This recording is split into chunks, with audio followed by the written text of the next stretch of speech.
demo natin on the spot talaga pagkaaga-aga nung sa programa po ninyo. Una, ang sabi po niya, yun daw po kasing makina ay nakakabit sa internet mula umaga hanggang gabi sa araw ng eleksyon. At yan po daw ay hindi gagana kung wala pong internet connection. Okay. Nakita niyo po doon sa inyong programa, nung dinala po natin, wala naman po internet connectivity dyan. Nakasaksak lang po sa kuryente yung mismong makina. In fact, tinanggal pa natin yung saksak kasi pwede nating gumana ang makina kahit hindi po siya nakasaksak sa kuryente sapagkat meron po siyang battery na pwede po tumakbo ng 3 araw. So yun po yung okay. yung palang may mali. So ang sabi po niya, basta nakakabit sa internet, sure na mahahack po yan. Wala pong kabitan ng internet dyan. Talaga? In fact po, ang sabi niya, pangalawa, Nako. ang mangyayari dyan ay magtatransmit muna ng result. Pagkatapos mag-transmit ng result, tsaka mag-iimprenta ng balota. Pag-transmit na result, pwede rin daw pong ma-hack doon. Hindi po ba ang ating sinasabi? Nasa guidelines po natin yan. Nasa TOR, nasa source code review, at nasa lahat po ng demo namin na magpiprint muna siya ng siyam na election returns. Yung isa ipapaskill ka agad sa labas ng presinto, at pagkatapos tsaka po siya magta-transmit ng result. So, ibig sabihin, bago po siya mag-transmit ng result sa PPCRB, sa NAMFREL, sa majority party, sa minority party, sa media, sa central server ng COMELEC, sa City or Municipal Board of Canvassers, ay alam na po ng lahat kung ano ang result sa presinto. Dahil nga po nakapag-print na at nakapagpaskill na. At sabi po niya pati, kapag ka daw po corrupted, yan pong machine ay pwede raw pong magawa ng paraan na madaya. Hindi po pagka-corrupted kahit yung laptop natin, kahit cellphone natin, hindi na po gumagana yun. So medyo imposible po kapag ka-corrupted. Sabi rin po niya ay pwede raw po mahack. Para po sa kaalaman ng lahat, hindi po tayo naka-public connect, tayo po yung naka-private private po ang ating pong internet sa transmission, and therefore hindi po siya pwede yung ano po yung sinasabi niya. So doon pa lang po sa mga bagay-bagay na yun, medyo may mga mali po doon sa mga sinasabi niya. Kaya tama po yun. Ang sabi naman niya, pwede makipag-ugnayan kami. Tama po yun, makikipag-ugnayan po kami sa kanya. Pero yun nga po ang dami na po niya kasing nasabi, hindi muna niya kami tinanong sa mga bagay na yan. If you are super confident na hindi Ayun, yun po, yung sinabi ni Chairman George Garcia. Wow! Mas magaling mag-fake news si Chairman George Garcia. Ang galing niyang fake magsabi news. ng mga bagay-bagay na hindi ko sinabi. Sinungaling. Chairman George Garcia, kung merong nagfe-fake news sa ating dalawa, ikaw yun kasi lahat ng sinabi mo, hindi yun ang sinabi mo. Marami kang sinabing kasinungalingan na hindi totoo base sa rules at base sa totoong mundo. Okay, isa-isahin ko po lahat ng sinabi ninyo ha, Chairman George Garcia. Number 1 na sinabi ninyo is about sa demo. Sabi ninyo, gumagana yung makina kapag hindi connected sa internet, tulad nga ng demo na ginawa ninyo sa mga host dyan sa show. Hindi naman yun ang point ko, Chairman George Garcia. As a matter of fact, ang explicit instruction nyo po ba, di ba?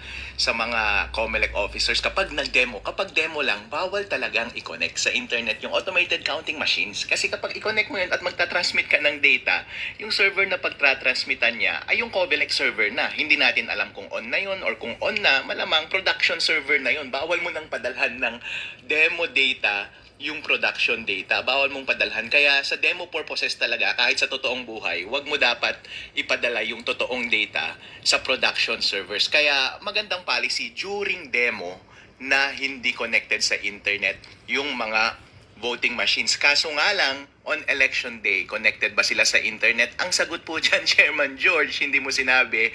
Ang sagot dyan ay totoo. Tanungin mo yung mga tauhan mo sa COMELEC nung last election, connected ba sa internet buong maghapon? Opo. This election, pwede ba natin i-expect na kasinungalingan mo, George. during election day? Yes.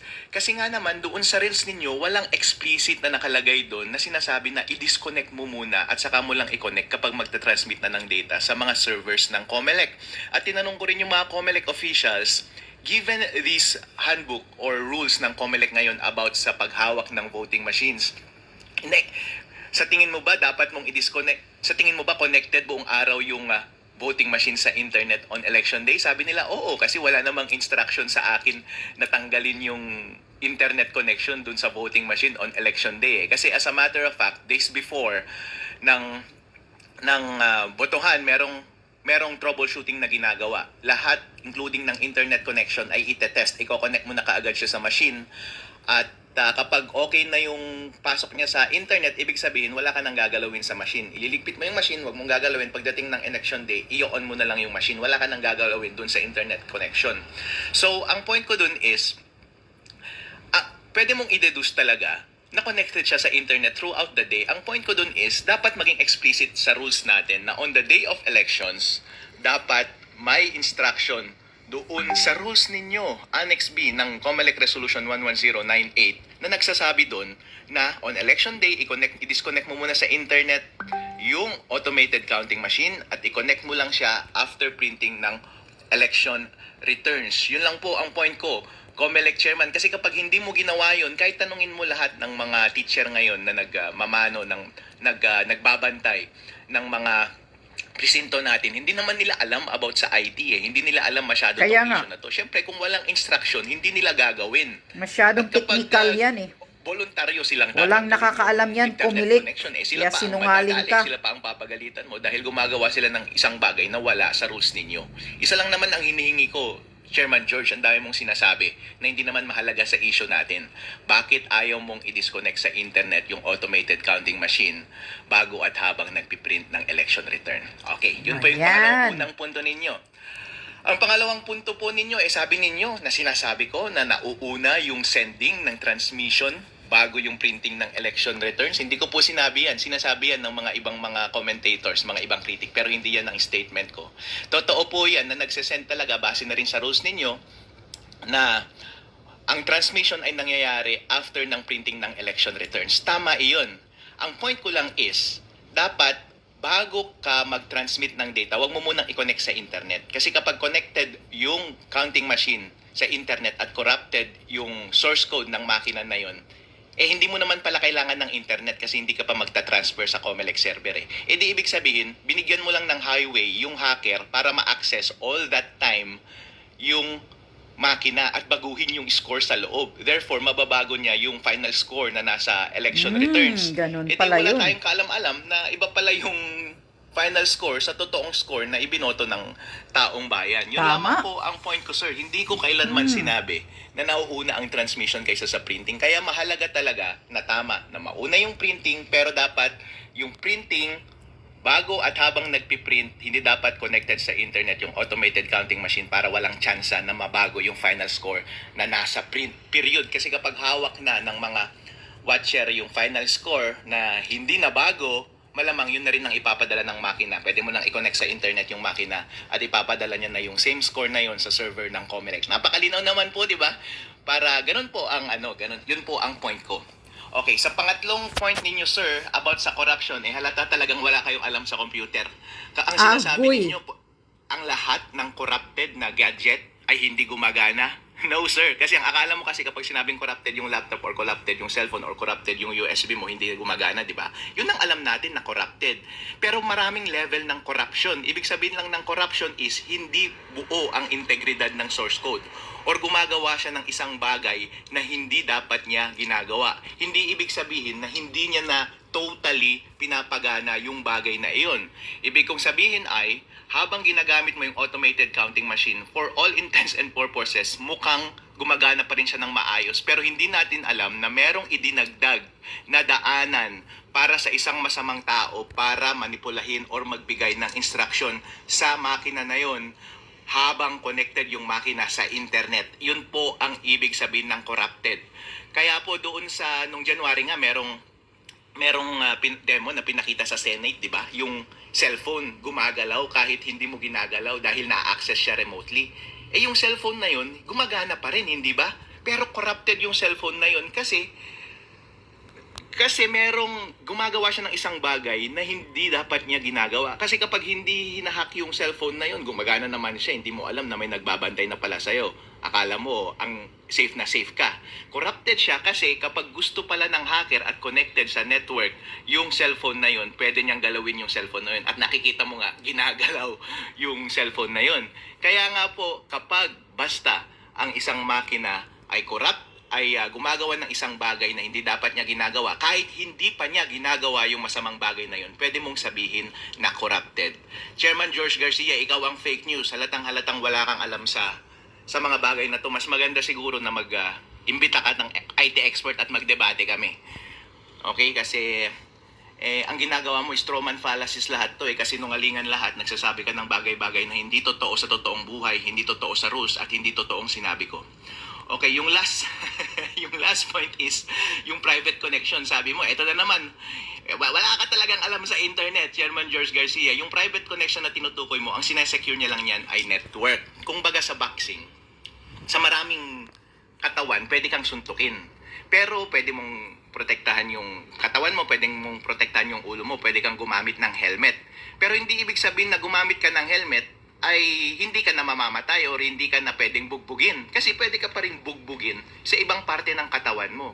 Yung private connection, ang pinoprotektahan niya lang ay yung network habang nag-uusap yung automated counting machine at yung COMELEC server. Pero hindi yun yung point ko. Ang point ko ay iba, yung mga suntok sa katawan ang point ko, hindi yung suntok sa ulo. Ang point ko is, kahit safe yung network, kung bago ng election day or on the day of election ay corrupted na yung source code at merong daanan dun sa source code habang collected sa internet para sa isang hacker na mag-communicate doon sa makina na yon, ibig sabihin, pwede pa rin, kahit nga private connection, actually dapat private connection ang gagamitin ng hacker kapag magbibigay siya ng instruction dun sa automated counting machines. Kasi maraming mga software service providers na ngayon na hindi na pumapayag kapag nagko-connect ang isang makina sa isang computer machine na hindi gamit ay private connection. Kasi best practice ngayon na sa buong mundo na bawal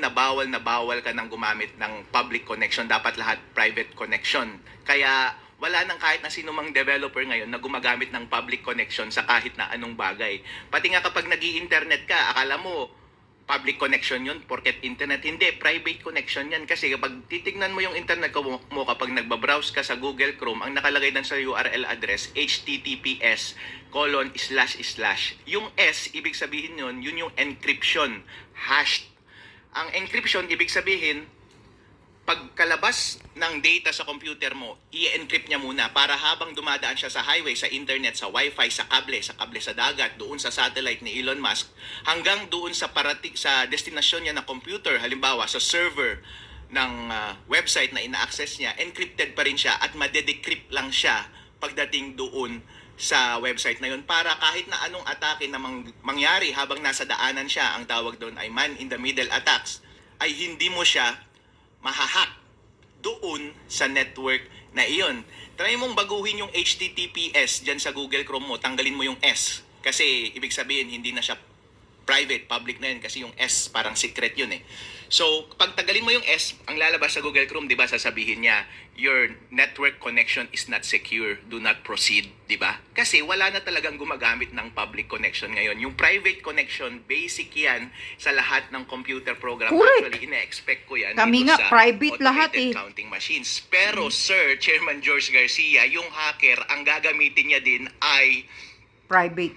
private connection. Correct. Kasi kapag gagawin yun, kapag ako yung pagagawin mo, private connection yun kasi hindi ko kayang gawin na mag-connect sa isang remote computer katulad ng ACM galing sa isang hacker server, galing sa labas using the internet.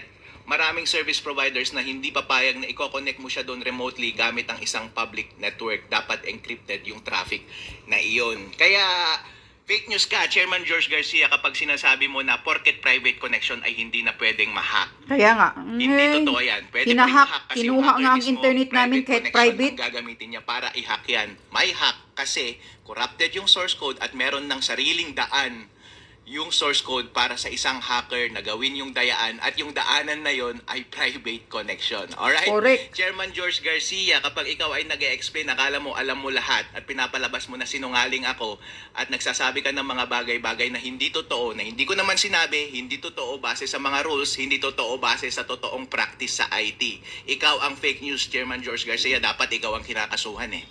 Magandang araw po sa inyo lahat. Correct. Ito po si Attorney Harold Respicio.